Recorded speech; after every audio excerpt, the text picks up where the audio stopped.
ಹಲವು ವರ್ಷಗಳ ಬೇಡಿಕೆಯಾಗಿದ್ದ ಮೇಕೆದಾಟು ಯೋಜನೆ ವಿಚಾರದಲ್ಲಿ ಸುಪ್ರೀಂ ಕೋರ್ಟ್ನಲ್ಲಿ ನಡೆದ ವಿಚಾರಣೆಯಲ್ಲಿ ದೊಡ್ಡ ಗೆಲುವು ಸಿಕ್ಕಿದ ಹಿನ್ನೆಲೆಯಲ್ಲಿ ನಗರದ ಜೈಲಾ ಕಾಂಗ್ರೆಸ್ ಕಚೇರಿ ಎದುರು ಬಿಎಂ ರಸ್ತೆ ಬಳಿ ಜಿಲ್ಲಾ ಪಕ್ಷದಿಂದ ಪಟಾಕಿಯನ್ನು ಸಿಡಿಸಿ ಸಂಭ್ರಮಾಚರಣೆ ನಡೆಸಿದರು. ಮೇಕೆದಾಟು ಯೋಜನೆ ಕುರಿತು ಸುಪ್ರೀಂ ಕೋರ್ಟ್ ನೀಡಿದ ತೀರ್ಪು ಕರ್ನಾಟಕಕ್ಕೆ ದೊಡ್ಡ ಜಯ ಅಂತ. ಯೋಜನೆಗೆ 7 ವರ್ಷಗಳಿಂದ ತಮಿಳುನಾಡು ಹಾಕುತ್ತಿದ್ದ ಅಡ್ಡಗಾಲಿಗೆ ಇದೀಗ ತೆರೆ ಬಿದ್ದಿದ್ದು ಸುಪ್ರೀಂ ಕೋರ್ಟ್ ಅರ್ಜಿ ವಜಾಗೊಳಿಸಿರುವುದು ಯೋಜನೆ ಮುಂದುವರಿಸೋಕೆ ಹಸಿರು ನಿಶಾನೆ ನೀಡಿದಂತಾಗಿದೆ ಅಂತ ಕಾಂಗ್ರೆಸ್ ಪ್ರಚಾರ ಸಮಿತಿ ಅಧ್ಯಕ್ಷ ದೇವರಾಜೇಗೌಡ ಅವರು ಸ್ಪಷ್ಟಪಡಿಸಿದರು.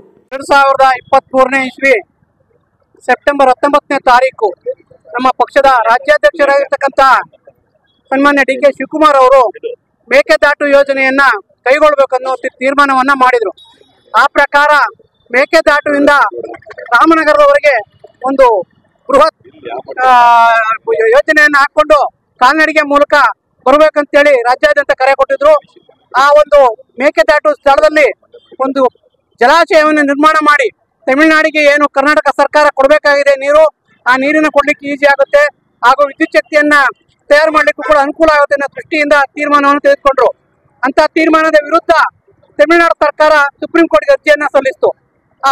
ಮೇಕೆದಾಟು ಯೋಜನೆ ಇನ್ನು ಆರಂಭಿಕ ಹಂತದಲ್ಲಿದ್ದರೂ ಕೇಂದ್ರ ಜಲ ಆಯೋಗ ಹಾಗೂ ಕಾವೇರಿ ನೀರು ನಿರ್ವಹಣಾ ಪ್ರಾಧಿಕಾರದ ಪರಿಶೀಲನೆ ಸುಗಮವಾಗೋಕೆ ಈ ತೀರ್ಪು ನೆರವಾಗಲಿದೆ. ತಮಿಳುನಾಡಿನ ಅರ್ಜಿ ಅಪ್ರಸ್ತುತವೆಂದು ಕೋರ್ಟ್ ಹೇಳಿರೋದು ಯೋಜನೆಗೆ ಮತ್ತಷ್ಟು ಬಲ ನೀಡಿದೆ ಅಂತ ಮಹೇಶ್ ಹೇಳಿದರು.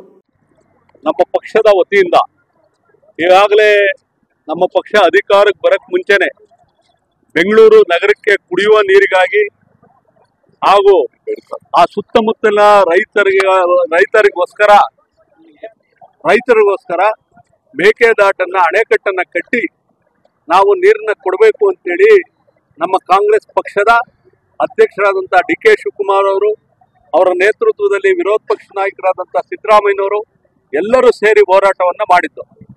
ಅದರ ಪ್ರಯೋಜಿತವಾಗಿ ಇವತ್ತು ಬೆಂಗಳೂರು ಬೃಹತ್ತಾಗಿ ಬೆಳೀತಾ ಇದೆ. ಆ ಬೆಳೆಯೋ ಉದ್ದೇಶಕ್ಕಾಗಿ ಕುಡಿಯೋ ನೀರನ್ನ ನಾವು ಅಲ್ಲಿಂದ ತಗೋಬೇಕು ಅಂತೇಳಿ ಹಾಗೂ ಈ ಸತಿ 100 TMC 120 TMC ಹೆಚ್ಚು. ಇದೇ ವೇಳೆ ಕಾಂಗ್ರೆಸ್ ಮುಖಂಡರಾದ ರಘು ದಾಸರಕೊಪ್ಪಲು, ರಂಗಸ್ವಾಮಿ ಬನವಾಸೆ, ವೆಂಕಟೇಗೌಡ, ಆರಿಫ್ ಇತರರು ಉಪಸ್ಥಿತರಿದ್ದರು.